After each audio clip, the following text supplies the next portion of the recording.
जय हिंद दोस्तों, मैं पंकज आप सभी का स्वागत करता हूं परीक्षा पार के इस यूट्यूब चैनल पर। कैसे हैं आप सभी? आशा करता हूं आप सभी अच्छे होंगे और अच्छे से अपनी प्रिपरेशन कर रहे होंगे। तो एक नई सीरीज के साथ आज की मेरी क्लास स्टार्ट होगी, जिसमें आपको हर रोज 10 मिनट में एक टॉपिक खत्म करने का मेरा वादा रहेगा। कि जैसे आप सब जानते हैं, कहानी आज हम स्टार्ट करेंगे मेडिवल हिस्ट्री से, मध्यकालीन भारत के इतिहास से।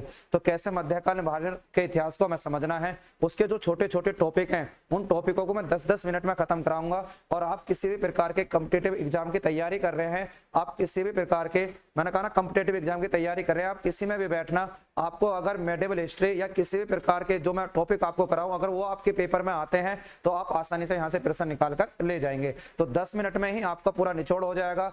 जिस टॉपिक को मैं आपको कराऊंगा तो 10 मिनट में आपको उसे खत्म करा दूंगा। तो छोटी छोटी वीडियो में बहुत कुछ आपको पढ़ना है और 10 मिनट के अंदर आपको बहुत कुछ सीखना है। तो कहानी को स्टार्ट करेंगे सबसे पहले मेडिवल हिस्ट्री से। आज की जो हमारी क्लास होगी वो आज हम समझेंगे कैसे मेडिवल हिस्ट्री को हमें पढ़ना है। यहाँ से भी देखना आपको प्रश्न बनेंगे, कैसे कैसे पूछा जाएगा, वो सब कुछ मैं आपको बताने वाला हूँ कि आपको कैसे मेडिवल हिस्ट्री को समझना है। तो आज की कहानी को स्टार्ट करेंगे और जैसा आपको दिख रहा होगा, संपूर्ण निचोड़ 10 मिनट में, मतलब जो भी मैं टॉपिक स्टार्ट करूंगा लगभग 10, 12 और 15 मिनट के बीच में उसे सारे टॉपिक को आपको खत्म कर दूंगा और आप आसानी से कम समय में बहुत कुछ कंटेंट मुझसे प्राप्त कर सकते हो। तो कहानी को स्टार्ट करेंगे, आज समझेंगे किस प्रकार हमें हिस्ट्री को पढ़ना है और किस प्रकार हमें इसे, है ना बच्चे, देखना है। तो कैसे आपसे प्रश्न पूछे जाएंगे, उसी कहानी को स्टार्ट करते हैं। और सबसे पहले हम बात करेंगे मध्यकालीन भारत के इतिहास से। मध्यकालीन भारत के इतिहास में सबसे पहले हमें पढ़ना क्या है, तो ध्यान से सुनना। आप सब जानते हैं कि भारत पर होता है अरबों का आक्रमण। सबसे पहले जो मुस्लिम आक्रमणकारी होते हैं वो अरब से भारत पर आक्रमण करते हैं। और आप सब जानते हैं केवल 17 साल का युवा भारत पर अटैक करता है, जिसका नाम होता है मोहम्मद बिन कासिम। उस मोहम्मद बिन कासिम से मेडिवल हिस्ट्री की शुरुआत होती है। और 1707 में आप सब जानते हैं जब मृत्यु हो जाती है किसकी, औरंगजेब की, वहां उसकी कहानी, या हम कह सकते हैं जो हमारे इतिहासकारों ने बांटा है कि जैसे ही औरंगजेब की मृत्यु हो जाती है वहां से मॉडर्न हिस्ट्री की शुरुआत हो जाती है और मेडिवल हिस्ट्री का अंत, या हम कह सकते हैं उसकी कहानी वहां से खत्म हो जाती है। हम बात करेंगे कैसे पढ़ेंगे, तो मध्यकालीन भारत को हमें इस प्रकार बांटना है जैसे मैंने यहाँ बांटा है 3 प्रकार से। एक प्रारंभिक मध्यकाल, एक हम पढ़ेंगे दिल्ली सल्तनत, और एक हम पढ़ेंगे बच्चे मुगल वंश। एक हम पढ़ेंगे क्या, मुगल वंश। मतलब ये सारे हमें किस में पढ़ने हैं, मेडिवल हिस्ट्री में पढ़ने हैं। प्रारंभिक मध्यकाल को हम कहां से कहां तक पढ़ेंगे, पहले ये समझना। मध्यकालीन भारत को हम 712 से कहां तक पढ़ेंगे, 1707 तक। अब इसी को छोटे छोटे पार्टों में बांटा गया है। कैसे? सबसे पहले हम पढ़ेंगे प्रारंभिक मध्यकाल, इसे पढ़ेंगे हम 712 से लेकर 1206 तक। और इसमें हमें किस किस को पढ़ना है प्रारंभिक मध्यकाल में, आप सब जानते हैं। सबसे पहले मोहम्मद बिन कासिम के आक्रमण से 712 से कहानी स्टार्ट करेंगे। उसके बाद हम महमूद गजनवी के बारे में पढ़ेंगे। आप सब जानते हैं जैसे मोहम्मद बिन कासिम की बात करें तो ये अरब से भारत पर आक्रमण करता है, अल हजाज का गवर्नर बनकर भारत आता है। 17 साल का युवा था जो भारत में आकर दाहिर को हराता है और सिंध पर क्या कर लेता बच्चे, विजय प्राप्त कर लेता। तो पूरी कहानी को इसको मैं 10 मिनट में पूरे समझा दूंगा। फिर उसके बाद महमूद गजनवी के बारे में पढ़ेंगे। आप सब जानते हैं कि ये गजनी साम्राज्य से भारत पर अटैक करता है। इसके पिता का नाम सुवकतगीन होता है। और जब ये भारत पर अटैक करता है या अटैक करने का प्लान बनाता है तो ये कसम खाकर बैठता है कि मुझे हर वर्ष भारत पर अटैक करने हैं, आक्रमण करने हैं। और इस प्रकार लगातार ये 17 आक्रमण भारत पर करता है। उन 17 आक्रमण को हम समझेंगे महमूद गजनवी के बारे में। फिर हम देखेंगे गौर वंश से, उसी अफगानिस्तान वाले क्षेत्र से अटैक करने पहुंचता है कौन, मोहम्मद गौरी, है ना। कौन पहुंचता है बच्चे, मोहम्मद गौरी। ये पृथ्वीराज चौहान से युद्ध लड़ता है। पृथ्वीराज चौहान से तराइन का प्रथम और सेकंड युद्ध लड़ता है कौन, मोहम्मद गौरी। आपसे पूछा जाएगा जरूर तराइन के युद्ध के बारे में कि तराइन का युद्ध हमें पढ़ना है, वो सब किसके मतलब समय में, मोहम्मद गौरी के समय में। तो जब मोहम्मद गौरी की कहानी खत्म हो जाएगी, उसकी मृत्यु हो जाएगी, वहीं से 1206 में इसकी मृत्यु होती है। कहानी स्टार्ट हो जाती है बच्चे किसकी, दिल्ली सल्तनत की। हम पढ़ेंगे फिर किसको, दिल्ली सल्तनत को। और दिल्ली सल्तनत को पढ़ा जाता है 1206 से लेकर 1526 तक। दिल्ली सल्तनत में जो भी वंश बैठेंगे उनके बारे में अभी हमें समझना है। उस वंश के जो भी राजा होंगे वो अपने आप को क्या कहते हैं, आप सब जानते हैं, दिल्ली के सुल्तान कहकर वो पुकारते थे, इसलिए इसका नाम क्या पड़ा है बच्चे, दिल्ली सल्तनत पड़ा है। और दिल्ली सल्तनत को हम पढ़ते हैं 1206 से लेकर 1526 तक। और आप सब जानते हैं 1526 में लड़ा जाता है, 21 अप्रैल 1526 को लड़ा जाता है पानीपत का प्रथम युद्ध। और जिस युद्ध में दिल्ली सल्तनत का या लोधी वंश का अंतिम राजा इब्राहिम लोधी पानीपत के युद्ध में मार दिया जाता है बाबर के द्वारा। एक नया परिवर्तन, एक नया चैन जाता है भारत के अंदर। यानी जहां हम ये कहेंगे जहां दिल्ली सल्तनत चल रहा था उसको खत्म करा जाता है किसके द्वारा, बाबर के द्वारा। और एक नए वंश की नींव रख दी जाती है और शुरुआत होती है फिर किसकी, मुगल वंश की। मुगल वंश को हम 1526 से लेकर 1707 तक पढ़ेंगे। और मैंने बताया 1526 में बाबर कहानी की शुरुआत करता है और अंत हो जाता है जब औरंगजेब की, भारत में हम कह सकते हैं औरंगजेब की क्या होती है बच्चे, मृत्यु होती है।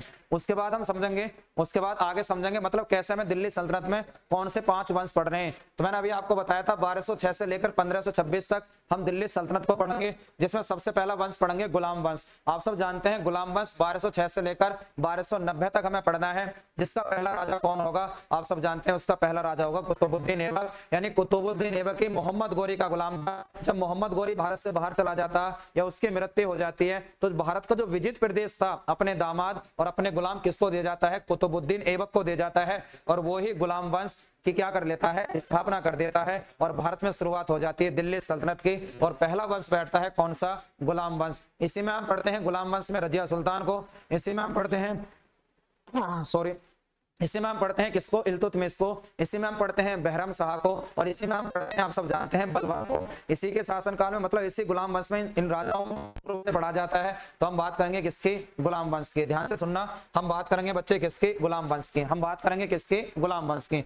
फिर मैंने कहा गुलाम वंश के बाद बात करेंगे खिलजी वंश की, किसकी, खिलजी वंश की। और खिलजी वंश में आप सब जानते हैं, हम पढ़ते हैं खिलजी वंश में जलालुद्दीन फिरोज खिलजी के बारे में, हम पढ़ते हैं अलाउद्दीन खिलजी के बारे में।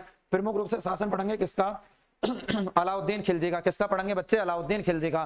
फिर उसके बाद सबसे बड़ा वंश हम जानते हैं कौन सा, तुगलक वंश, जिसमें हम मोहम्मद बिन तुगलक के बारे में, फिरोज शाह तुगलक के बारे में, बहुत बढ़िया बढ़िया है ना, हम शासक पढ़ने वाले हैं किसके बारे में, तुगलक वंश के बारे में। तो आप सबको देख रहा होगा 1320 से चलता है और कब तक जाता है, 1414 तक। इन सारे पांचों के पांचों वंशों में सबसे बड़ा ही वंश कौन सा होगा, तुगलक वंश। और सबसे छोटा वंश कौन सा आपको देख रहा होगा, केवल 30 साल चलता है, खिलजी वंश। कौन सा बच्चे, खिलजी वंश। कौन सा वंश, खिलजी वंश। ध्यान से सुनना, हम पढ़ेंगे कौन सा, खिलजी वंश।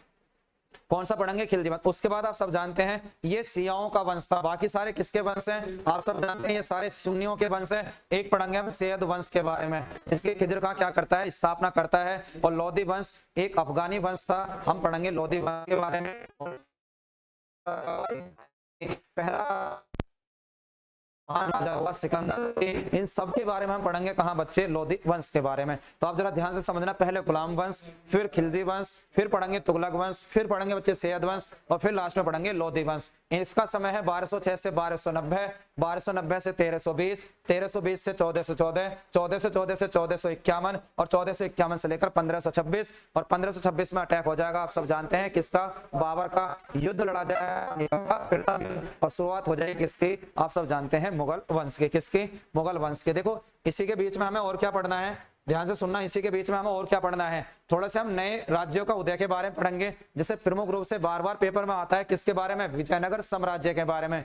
इसी के साथ साथ हम पढ़ेंगे किसके बारे में, बहमनी साम्राज्य के बारे में, जौनपुर के बारे में जो जौना खां के नाम पर फिरोज शाह तुगलक के द्वारा बसाया गया था। हम पढ़ेंगे मालवा राजाओं के बारे में, मालवा राज्य के बारे में, और हम पढ़ेंगे गुजरात के बारे में, और अन्य इसी प्रकार छोटे छोटे राज्य जो उस समय स्वतंत्र हुए थे उनके बारे में हमें पढ़ना है, जब दिल्ली सल्तनत का शासन चलेगा उसी समय। और इसी में हम पढ़ेंगे आगे चलकर भक्ति आंदोलन। भक्ति आंदोलन से भी बार बार पेपर में प्रश्न बने हैं और पूछे जाते हैं। इसमें पढ़ेंगे जैसे रामानंद के बारे में, कबीर के बारे में, यहीं पढ़ते हैं कबीर के बारे में, गुरु नानक के बारे में। बाकी तो हम पढ़ लेते हैं किसमें, सिख धर्म में। बाकी थोड़ी सी जब हम धार्मिक आंदोलन की बात करेंगे तो गुरु नानक, शंकराचार्य आदि के बारे में हम पढ़ते हैं। इसी दिल्ली सल्तनत के समाकालीन हम कह सकते हैं उसी के बराबर में। तो जैसे मैंने आपको बताया, पहले पढ़ेंगे प्रारंभिक मध्यकाल, जिसमें हम पढ़ते हैं किसके बारे में, मोहम्मद बिन तुगलक के बारे में, महमूद गजनवी के बारे में, और हम पढ़ते हैं फिर किसके बारे में, गोरी के बारे में। उसके बाद हम पढ़ेंगे किसके बारे में, आपने देखा गुलाम वंश के बारे में, फिर हमने देखा खिलजी वंश के बारे में। दिल्ली सल्तनत को पढ़ना, तुगलक वंश को पढ़ना है, फिर हमें पढ़ना है सैयद वंश को, फिर हमें पढ़ना बच्चे लोधी वंश को। उसके बाद हम बात करेंगे किसके, मुगल वंश की। कहानी 1526 से होगी 1717 तक। और 1707 के बाद क्या मुगल राजा और नहीं बने थे, और बादशाह नहीं बने, लेकिन पढ़ते हैं मॉडर्न हिस्ट्री में, हम उसे पढ़ते हैं डाउनफॉल ऑफ मुगल में, कि मुगलों का कैसे बच्चे पतन हो जाता। तो ये राजा हमें पढ़ने हैं, किस किस के बारे में पढ़ना, जरा ध्यान से देखना किस किस के बारे में। सबसे पहले 1526 से लेकर 1707 तक बात करेंगे। 1526 में पानीपत का युद्ध जीतेगा बाबर, और 1707 में मृत्यु हो जाएगी किसकी, औरंगजेब की। उसके बाद बाबर के बारे में 1526 से लेकर 1523 तक पानीपत का युद्ध जीतता है। अगले ही साल खानवा का युद्ध जीतता है राणा सांगा से, और अगले ही साल मैदनी राय से दिल्ली का युद्ध, और अगले ही साल हम जानते हैं 29 में है ना, जीतता है कौन सा, घाघरा का युद्ध अफगानों से, और 1530 में डेथ हो जाती है किसकी, आप सब जानते हैं, बाबर की। उसके बाद उसी के बेटे हुमायूं को पढ़ेंगे, 1530 से लेकर पहले 1540 तक पढ़ेंगे। 1540 तक इसने भारत पर शासन करा।